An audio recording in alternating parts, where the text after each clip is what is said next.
Hello বন্ধুরা, finally আমার জন্য একটা অর্ডার দিয়েছিলাম। এই একটা লাইট দিয়েছিলাম। বাড়িতে অনেক প্রবলেম চলছিল, মাঝে সাঝে প্রায় কারেন্ট চলে যাচ্ছে। তো অনেক অসুবিধা ছিল ভিডিও বানাতে, আবার এমনি তো অনেক অসুবিধা কারেন্ট চলে গেলে। আমাদের তো অভ্যাস নেই, কারোই অভ্যাস নেই যে বিনা লাইটে থাকার। তো ফাইনালি একটা অর্ডার দিয়েছিলাম অনেকদিন পর, প্রায় 4-5 দিন গেছিলো। তো আজকে রিসিভ করলো পার্সেলটা। তো চলুন দেখি পার্সেলটা কেমন আছে লাইটটা। তো এই হচ্ছে লাইটগুলো, দুটো আছে।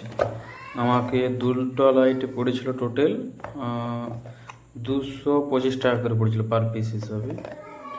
এই দেখেছেন, এর এমআরপি কিন্তু একটু বেশি আছে, 599 দেখাচ্ছে, কিন্তু এত দাম নাই। 225 টাকা করে পড়েছিল। তো চলো দেখি লাইটটা জ্বালিয়ে কীরকম আছে। তো ফাইনালি তো লাইট লাগিয়ে গেছে, মোটামুটি ভালোই কাজ করছে, কোনো খারাপ নেই, দারুণ দেখাচ্ছে। এই দিকেরটা ওটা নর্মাল না, ওই দিকেরটা নর্মাল, ওটা এই সাইডটা